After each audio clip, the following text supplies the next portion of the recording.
2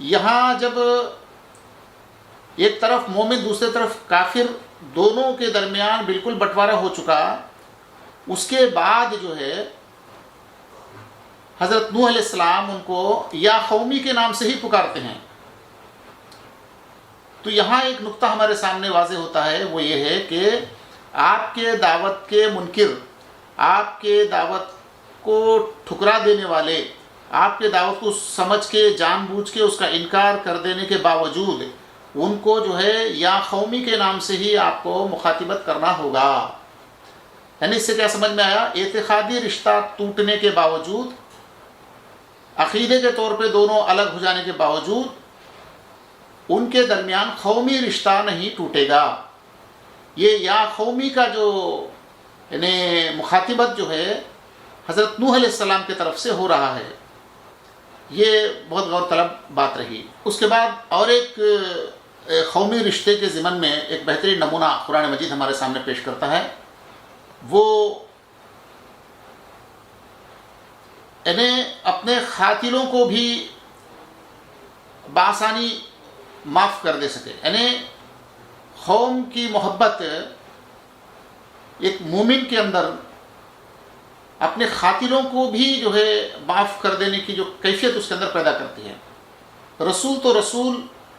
ایک عام مومن بھی اپنے قوم کے ساتھ کتنا والہانہ محبت رکھتا ہے، اس کا نمونہ قرآن مجید کے اندر اللہ تعالیٰ جو ہے پیش کرتا ہے، جو سورہ یاسین یعنی سورہ نمبر 36 آیت نمبر 20 اس میں جو ہے ہم غور کر سکتے ہیں۔ یعنی وہاں ایک واقعہ پیش آیا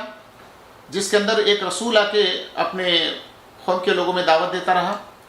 وہ لوگ کچھ ماننے سے انکار کر رہے تھے، پھر ایک رسول، پھر اس کے بعد ایک رسول آئے، پھر وہ لوگ کنونس کرنے کی، ان کو سمجھانے کی کوشش کر رہے تھے، پھر بھی یہ لوگ ان سے جو ہے حجت کر رہے تھے۔ ایسے موقع پر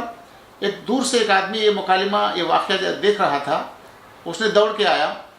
پھر آ کے ادھر ایک طرف انبیاء، دوسری طرف جو اس کے قوم کے لوگ آپس میں ڈسکس کر رہے تھے۔ یہ منظر کو دیکھ کے بیچ میں سے جو اس نے کہا کہ دیکھو میرے قوم کے لوگوں، یہ لوگ جو کچھ پیش کرتے ہیں یہ تو بہت بھلی بات ہے کہ اپنے پیدا کرنے والے، اپنے مالک کی جو ہے بندگی کی طرف یہ لوگ بلاتے ہیں، پھر دوسری بات یہ ہے کہ وہ لوگ کوئی اس سے کچھ معاوضہ یا اجر بھی طلب نہیں کرتے ہیں، تو پھر ان کی بات کو ہم کیوں نہیں مانیں؟ تو اس طرح جو اپنا خیال کا اظہار کرتے ہی اس کے قوم کے لوگ ایک دم اتنا طیش میں آگے کہ جو ہے اس پہ ایک دم پل پڑے اور اس پہ جو حملہ کر دیے۔ اور حدیثوں میں آتا ہے کہ وہ حملے کی جو کیفیت بتائی جاتی ہے کہ بہت یعنی گھنونی طور پہ یا پھر جو ہے بڑی بربریت کے ساتھ اس پر جو حملہ کیا گیا، اور اس کے پیٹ سے جو ہے آنٹیں باہر آ گئی، یعنی اتنا سخت جو ہے اس پر حملہ، اتنی بربریت کے ساتھ اس پر حملہ کیا گیا۔ تو فوری اللہ تعالیٰ کا فرمان یہ ہوا کہ اس کو جنت میں داخل کر دو۔ یعنی اللہ تعالیٰ کی وحدانیت کی شہادت دیتے ہوئے، یا اللہ تعالیٰ کی وحدانیت کی شہادت دینے والوں کی تائید کرنے کی وجہ سے اس کی جو ہے موت جو ہے وہ شہادت کی موت ہوئی، پھر اللہ تعالیٰ فوری اس کو جو ہے بغیر کسی حشر نشر اور حساب کتاب کے جنت میں داخل ہو جانے کا جو ہے اعلان کر دیا۔ تو جنت میں داخل ہونے کے بعد اس کی کیفیت جو ہے اللہ تعالیٰ ہمیں قرآن مجید کے اندر بتاتا ہے، وہ قابل غور ہے۔ سورہ یاسین کی 26 اور 27ویں آیات کے اندر یہ اطلاع اس طرح دیا جاتا ہے کہ اس نے کہا کاش میری قوم کو معلوم ہوتا کہ میرے رب نے کس چیز کی بدولت میری مغفرت کر دی، تو ایک دم بلبلا اڑتا، ایک ہمدردی کا اظہار کرتا کہ کاش میری قوم اس بات کو جان لیتی تو کتنا اچھا ہوتا۔ یعنی دیکھیے اس موقع پر بھی اس کا جو ہے مخاطبت قابل غور ہے یہاں، خالا یا لیت قومی یعلمون، یعنی اے کاش میری قوم اس بات کو جان جاتی۔ دیکھیے میری قوم کس کو کہتا ہے کہ خود کو جو ہے خود کے قاتل ہیں، بڑی جو ہے یعنی درندگی کے ساتھ اس کا جو ہے مرڈر کر دیے، اس کے باوجود ان کی بہبودی، ان کی بھلائی کی جو ہے چاہت کا انتہا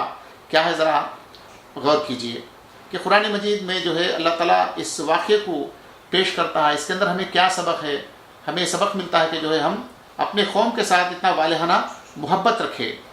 قرآن کے آیات کی روشنی میں نے کچھ آپ کے سامنے پیش کیا،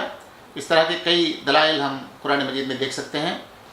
لیکن نبی کریم صلی اللہ علیہ وسلم کی سنت میں قومی تشخص یا قومی رشتے کے ضمن میں ہمیں کیا تعلیم ملتا ہے، اس کو ہم غور کریں۔ قومی رشتے کے ضمن میں نبی کریم صلی اللہ علیہ وسلم کی سنت کیا رہی، اس پہ ہمیں غور کرنی ہوگی۔ جیسے مثلا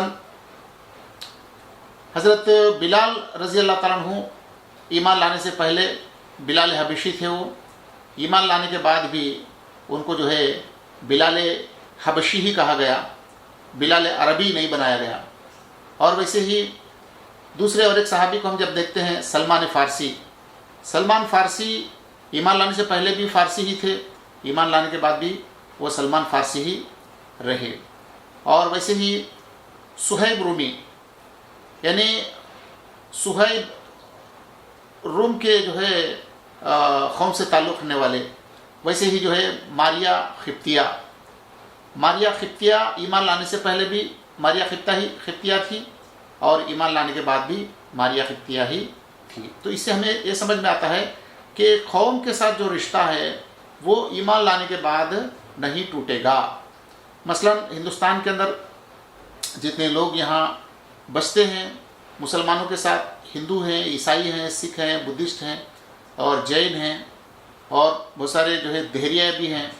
ان سب کے ساتھ ہمارا جو قومی رشتہ ہے وہ ایمان یا غیر ایمان کے ناطے وہ رشتہ نہیں ٹوٹے گا، بلکہ قومی رشتہ ایمان کے اعتقادی رشتہ ٹوٹنے کے باوجود قومی رشتہ نہیں ٹوٹے گا۔ یہ بات واضح طور پہ ہمیں معلوم ہوتا ہے۔ خود ہم دیکھتے ہیں نبی کریم صلی اللہ علیہ وسلم کے صحابہ میں سے عرب کے دور جہالت کے اندر جو قریش کے نام سے، بنو امیہ کے نام سے، بنو ہاشم کے نام سے جو گروہ تھے، وہ ایمان لانے کے بعد بھی وہی تشخص سے، وہی تعلق ان کا اپنے برادریوں سے، اپنے قوم سے رہا۔ تو اس سے ہمیں بات واضح ہو جاتی ہے کہ ایمان کے بدلنے سے قومی رشتہ نہیں ٹوٹے گا۔ انبیاء اور مومنین اپنے قوم سے کتنا والہانہ محبت رکھتے تھے، اس زمن میں کئی واقعے ہم سنتے ہیں، پڑھتے ہیں۔ اس میں سے ایک بہترین جو واقعہ اللہ تعالیٰ قرآن مجید کے اندر پیش کیا، یعنی کسی قوم سے محبت کا اعلیٰ ترین اور بے مثال نمونہ قرآن ہمارے سامنے پیش کرتا ہے۔ یہ اس لیے کہ ہم وہ طریقہ، وہ سنت جن قوموں کے اندر ہم بسے ہوئے ہیں ان کے ساتھ وہ روش اختیار کریں، ان کے ساتھ وہ والہانہ محبت ہم بھی ان کے سامنے پیش کریں، تاکہ ان کی تعلیف قلب ہو سکے، تاکہ وہ حقیقت کے معرفت وہ لوگ حاصل کر سکے۔ تو ہماری یہ محبت کو وہ ہمارے باتوں میں، ہمارے آنکھوں میں، ہمارے روش کے اندر وہ لوگ دیکھ سکیں۔ سورہ نمبر 7 آیت نمبر 78 اور 79، ان دو آیات کے اندر ایک واقعہ ہمارے سامنے آتا ہے، وہ ہمارے لیے قابل غور ہے، قابل اتباع بھی ہیں۔ اس میں دیکھیے کہ نبی یا نبی کے ماننے والے ان لوگوں کو یا قومی بول کے پکارتے ہیں جو وہ منکر حق ہی نہیں اور غاضب الہی نہیں، لعنت الہی نہیں، بلکہ اللہ کے لعنت کے شکار ہو کے اللہ کے عذاب میں مر بھی گئے اور فوت ہو چکے، ان کے جو مردے پڑے ہوئے ہیں۔ جب حضرت صالح علیہ السلام کی قوم، تو جب وہاں سے گزرتے ہوئے حضرت صالح علیہ السلام کا جو انداز دیکھیے، ان سے مخاطب ہونے کا انداز دیکھیے، وہ وہاں سے نکل گیا یہ کہتے ہوئے، کیا کہتے ہوئے؟ اے میری قوم، میں نے اپنے رب کے پیغامات پہنچا دیا تجھ کو، لیکن تیرے خیر خواہ تجھ کو پسند ہی نہیں رہے۔ تو اس طرح اپنے دکھ کا اظہار کرتے ہوئے بڑی درد دل کے ساتھ یا قومی بلکہ ان کو مخاطب کرتے ہوئے وہاں سے چلے جاتے ہیں۔ تو اس سے کیا سمجھ میں آتا ہے کہ مسلمان جس غیر مسلم معاشرے کے اندر رہتے ہیں، وہ جن جن قوموں سے ان کا تعلق ہوتا ہے، ان قوموں کے ساتھ ان مسلمانوں کو اس طرح کا جو ہے والہانہ محبت رکھنا واجب ہے۔ لیکن افسوس کی بات یہ ہے، آج غیر مسلموں کو جو ہے کافر اور جو ہے منکر کہتے ہوئے ایک دم ان کے ساتھ ایک چڑچڑاہٹ کی کیفیت اور ایک نفرت کی کیفیت آج مومنوں میں، مسلمانوں میں پایا جاتا ہے۔ یہ بڑی افسوس کی بات ہے۔ ہم ایک نام نہاد مسلمان کی حیثیت سے زندگی گزارتے ہیں، تو پھر کم سے کم ان سے محبت کا اظہار بھی جو ہے ہم سے ہو نہیں پاتا ہے۔ تو بتائیے کہ ہم اپنے آپ کو اللہ کے سامنے مومن کی حیثیت سے کیسے جو ہے پیش کر سکیں گے؟ اللہ تعالیٰ اپنے طرف سے ہم کو مومن کی طرح جو ہے کیسے ریکگنائز کر سکتا ہے؟ تو لہٰذا میں آپ سے گزارش کرتا ہوں کہ ہم جس کسی بھی قوم کے اندر بسے ہوں، اس قوم کے ساتھ ہم جو ہے بے شرط بلا شرط جو ہے ہم ان سے ایک طرفہ محبت کرنے کی کیفیت ہمارے اندر پیدا ہو۔ یہ حقیقت سے اللہ تعالیٰ ہم کو روشناس فرمائے، ہمارے اندر انبیائی اور جو ہے مومنانہ محبت اپنے قوم کے ساتھ اللہ عطا کرے، تاکہ ہم اللہ تعالیٰ کے پاس جو ہے فیض پا سکے، پھر ہماری قوم جو ہے سچائی کی طرف مائل ہو سکے۔ وآخر الدعوانا والحمد للہ رب العالمین۔ السلام علیکم ورحمۃ اللہ وبرکاتہ۔ جے ہند۔